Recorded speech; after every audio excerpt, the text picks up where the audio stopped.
Mujumdar sir, सौ मुजुमदार दोघेही वय त्यांचं वाढतच नाही, उत्साही असतात, पॉझिटिव्ह असतात.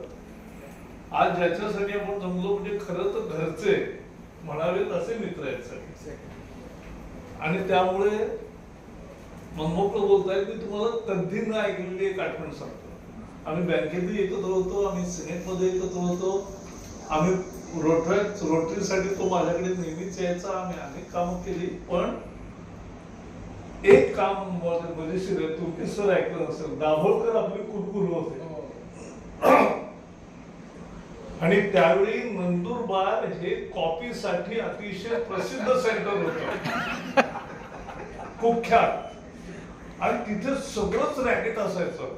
म्हणजे इन्स्पेक्शनची टीम गेली तरी त्यांना आधी पत्ता लागायचा, सगळ्या कॉप्या बाहेर असायच्या, कुणाला काही मिळायचं नाही. मग आम्ही आयडिया काढली आणि दाभोळकरांना म्हटलं, त्यावेळेला आम्ही सिनेट मेंबर होतो पण 25च होतो, त्यामुळे आम्ही अगदी 25 बरोबर 50 वर्ष झाली. तर त्यावेळेला आम्ही म्हटलं की 25चे म्हणजे विद्यार्थीच दिसायचे. तो म्हटलं आम्हाला तुम्ही ऍडमिट कार्ड द्या परीक्षेसाठी, आमच्या घरगुती कामामुळे आम्हाला जळगावला परीक्षा केंद्रावर परीक्षा द्यायची परवानगी. त्यांनी लगेच त्यांना आवडली आहे, त्यांनी केलं. आम्ही दोघे वेगवेगळ्या हॉलमध्ये जाऊन बसलो, पेपर घेतला, पेपर लिहायला लागलो आणि सगळे कोण काय कॉप्या करतात ते पाहिलं. आणि अर्ध्या पाऊण तासांनी उठून सगळ्या पकडल्या. इतका गोंधळ उडाला,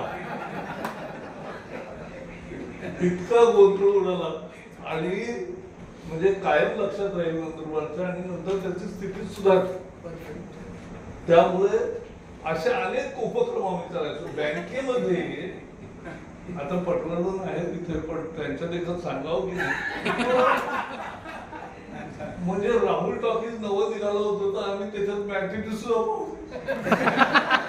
आणि आम्ही दोघे कधी एकटे गेलो होते, 20-30 जण बरोबर असेल. डबा खायला आमचा हॉल मोठा होता, त्याच्यामध्ये बाहेरून लोक गप्पा ऐकायला यायचे आणि वेगवेगळे किस्से सांगायचो. त्यामुळे असं बँकही आनंदात झालं. पण मग कुठे अडचण आली, काही संकट झालं तर मदत निधी गोळा करायला सुद्धा आम्ही सगळीकडे फिरायचो.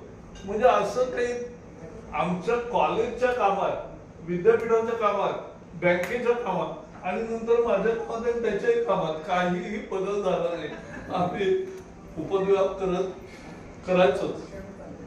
तर असा एक सख्खा मित्र. आणि मला हे माहित नव्हतं, म्हणजे मी म्हणणार होतो 75 येऊन ज्याचा चेहरा बदलला नाही असं कोणतं रवी पंडित.